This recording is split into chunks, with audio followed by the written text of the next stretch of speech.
Number 3 of the big 4 is going to be cross-picking, and that's where we play 3 or more strings. And also arpeggios will be included in this. And the reason is because a lot of times you may have to catch an arpeggio by cross-picking. That's why we just include both in this category. So let's just start with the first one, which is going to be a forward roll. And again, these are laid out in the Mandolin Player's Practical Guide to Scales and Arpeggios. But this would be a forward roll 4-3-2, 4-3-2, and we'd play down, down, up. Okay. And before I do that, I want to say that when we talked about chord tone targeting and the fact that you can always lay the chord down, the answer is always going to be in the chord. This is the way to play it with your right hand. In other words, if I say, well, I don't know my scale, major scale well enough to improvise over that, and I'm not sure about the chord tone targeting thing, if you know it's going to G and you can make a G, you can then cross pick over it, and that's the best way to do that. So what I want to do is I'm going to get Brad to play a GCD rhythm again. It's kind of what we've been doing so far. I want to just show you how you could throw this roll in and basically just change chords with it. Okay.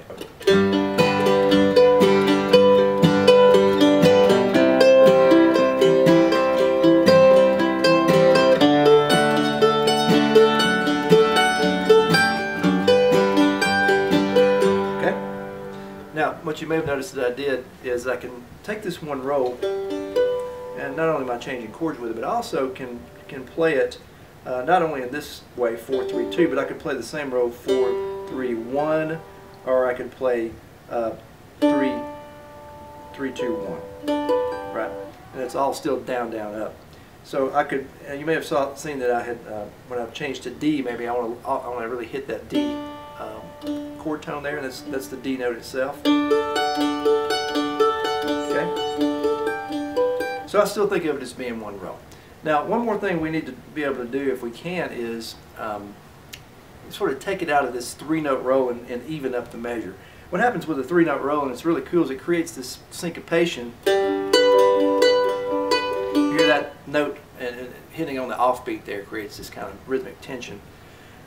Sometimes we want to come out of that, and so what I want to do with the 3-note roll occasionally is to even it up so that I got 8 notes in a measure, and then it starts over like this. It would be 1, 2, 3, 4, 5, 6, and then when I start this note here, I'm going to then jump down to the 2nd string and play that one up.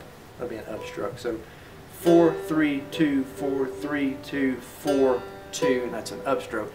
And I'll show you the difference now that you can hear. The syncopated version was this. This is where I'm not straightening out the measure.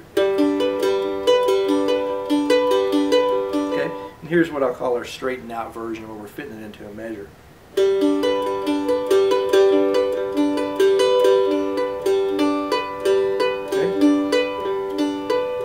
So you want to be able to do both of those, because then sometimes you don't have to have your mind blown by your own syncopation.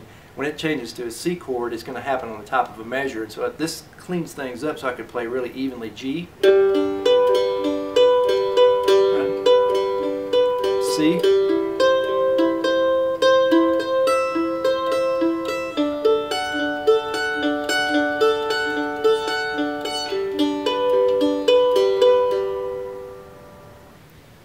another 3-note roll is one that I call the McReynolds roll, because I attribute it to Jesse McReynolds, who's a great mandolin player and kind of made cross-picking famous on the mandolin.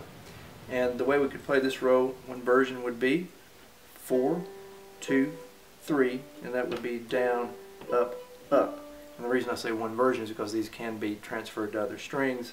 For example, 3-1-2, and that would be down, up, up. Remember, you can skip strings. Go back to G. 4-2-3. I could go 4-1-2. Right, same thing. So remember, you can mix and match, and don't think of them as being 100 different rolls when you can just take one roll and alter it.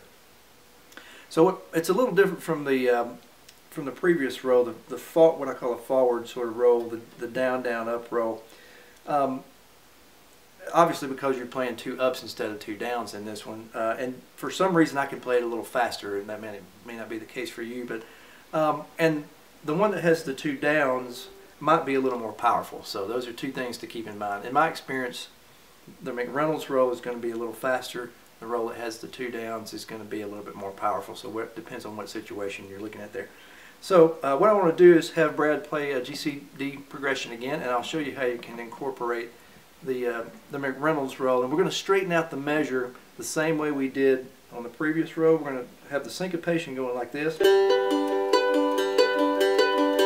Okay, I want to straighten that up and get rid of the syncopation for every measure. We'll do it the same way we did for the other roll. We're going to go 4, 2, 3, 4, 2, 3, 4, 2. Okay, we're going to call that a toggle, where we toggle like a toggle switch, toggles back and forth. That's a toggle, and we're going to straighten it up that way, so it would sound like this.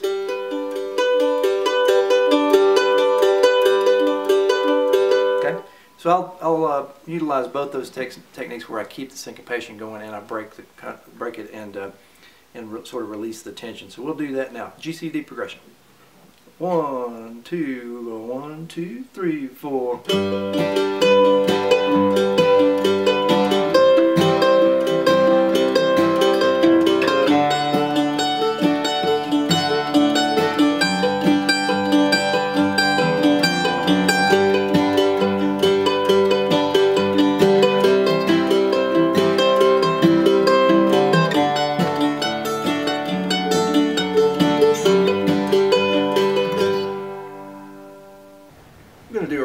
That I'm going to include in a category of swing stroke rolls.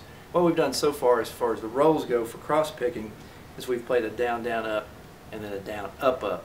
I want to play a roll that's swing stroke, down, up, and it just keeps doing that. It never comes out of it, because that's mainly what you do when you play scales, folded scales, and everything else you kind of do. We tend to play that swing stroke, especially if we're playing eighth notes, right? So what I want to do is play, this is my favorite one anyway, is play 4, 3, 2, 3. Okay? And that's going to be down, up, down, up. So remember, this is a different situation from what we've done so far.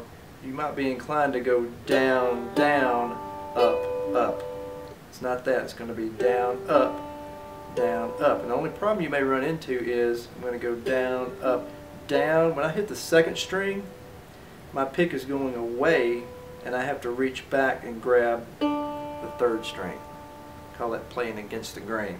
But once you get it, you can repeat it. There's the roll. Now I'm ready to start right back over with my G note here. Again, these are going to flow very nicely out of scales and folded scales. So if I played a straight scale, folded scale, cross pick. Okay.